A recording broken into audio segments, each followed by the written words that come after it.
اعوذ باللہ من الشیطان الرجیم بسم اللہ الرحمن الرحیم الذین یظنون انہم ملاقو ربہم وانہم الیہ راجعون، وہ لوگ ہیں جو اپنے رب کی ملاقات کا یقین رکھتے ہیں اور انہیں اس بات پر یقین ہے کہ بے شک وہ اپنے رب کی طرف لوٹنے والے ہیں۔ محترم ناظرین، محترم خواتین و حضرات، پہلا پارہ سورہ بقرہ آیت نمبر 46 قرآن مجید کی اس مختصر آیت میں دنیا اور آخرت کی بہت حقیقتیں بیان کی ہیں، اور ان میں ہر ایک حقیقت ایسی ہے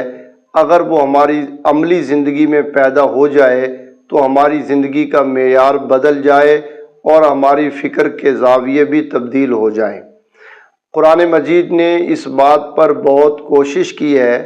کہ مرنے کے بعد 3 یقین انسان کی زندگی میں پیدا ہو جائیں۔ سب سے پہلا یقین یہ پیدا ہو کہ مرنے کے بعد اسے اٹھنا ہے،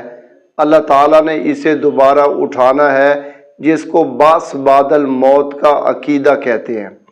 اور دوسرا یقین یہ پیدا کرنے کی کوشش کی ہے کہ مرنے کے بعد اٹھنا ہوگا، پھر اٹھنے کے بعد اللہ کی بارگاہ میں پیشی ہے اور باقاعدہ حساب کتاب ہوگا، اور آدمی اپنے نامہ اعمال کے ساتھ بارگاہ خداوند میں اس کی پیشی ہوگی۔ ایسا نامہ اعمال ہوگا لا یغادر صغیرہ ولا کبیرہ الا احصاہا، زندگی کی کوئی چھوٹی چیز اور بڑی چیز ایسی نہیں ہے مگر انہوں نے اس کو گن رکھا ہوگا۔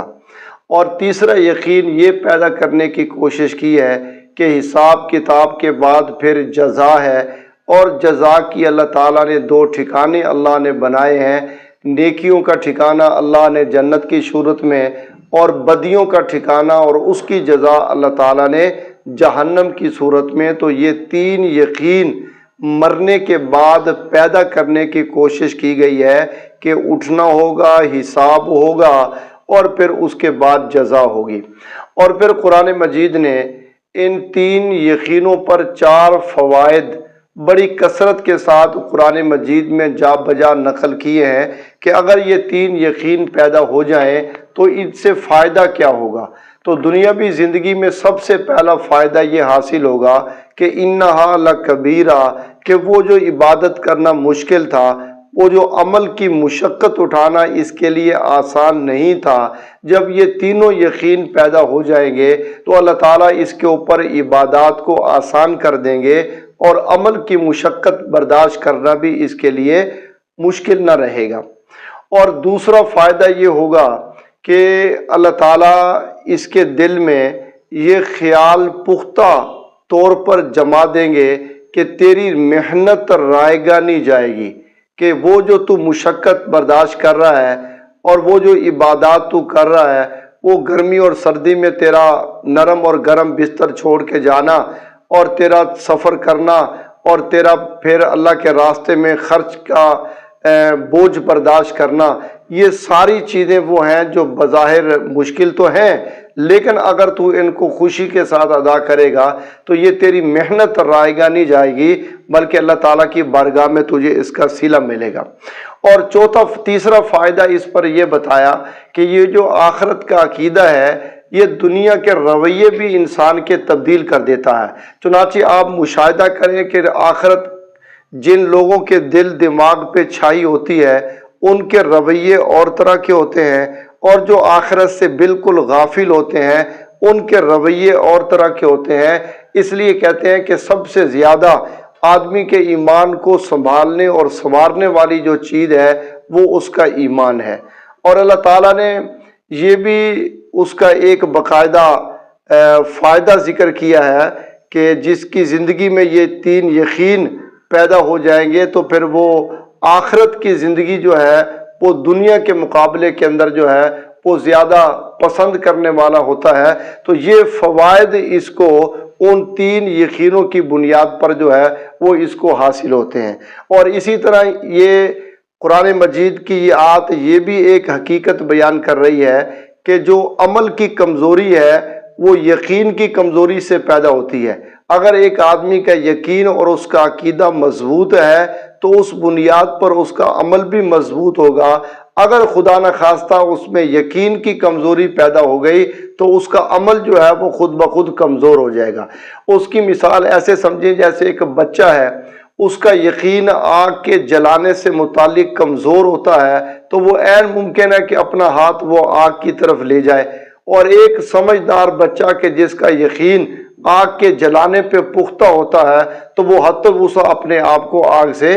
بچا کے رکھتا ہے۔ اور اسی آیت سے ایک حقیقت یہ بھی سمجھ میں آئی کہ عمل کا جو محرک ہے وہ اصل یقین ہے۔ جو چیز آدمی کو عمل پہ اور عبادت پہ ابھارنے والی ہے تو وہی تین قسم کے یقین ہے: مرنے کے بعد اٹھنے والا، حساب والا، اور حساب کے بعد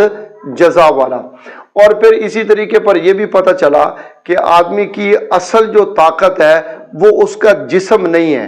اس کو عمل پر کھڑے کرنے والی جو طاقت ہے وہ اس کا بدن اور اس کا جسم نہیں ہے۔ اصل طاقت جو اسے کھڑا کرنے والی ہے وہ اس کا یقین ہے۔ تو اللہ تعالیٰ ارشاد فرما رہے ہیں، ان ساری حقیقتوں کو سمجھنے کے بعد اب سمجھیں قرآن کی آیت میں اللہ کیا فرما رہے ہیں۔ بے شک یہ نماز پڑھنا طبیعتوں پہ گراں اور بوجھ ہے، مگر جو خاشعین ہے اس سے پتہ چلا کہ نماز کی روح خشوع ہے، اور جو خشوع کی روح ہے اس کو اللہ نے یقین بنایا۔ یہ ظنون کا جو معنی ہے کہ وہ لوگ کہ جنہیں اپنے اللہ کی ملاقات کے اوپر یقین ہے۔ پھر قرآن مجید کے طرز گفتگو کو بھی دیکھیں کہ قرآن مجید کا طرز گفتگو کتنا معیاری ہے کہ وہ موت جیسی گھبراہٹ والی چیز کو، جس کے بارے میں نبی پاک صلی اللہ علیہ وسلم نے خود فرمایا کہ موت البتہ گھبراہٹ والی چیز ہے، موت جیسی گھبراہٹ کن چیز کو ایسی آسان تعبیر میں پیش کر دیا کہ یہ اللہ تعالیٰ کی ملاقات ہے۔ تو کہاں موت اور کہاں اللہ کی ملاقات، کہاں موت جیسی مشکل چیز اور کہاں نبی پاک صلی اللہ علیہ وسلم کا موت کو مومن کے لیے تحفہ بنا کے پیش کرنا۔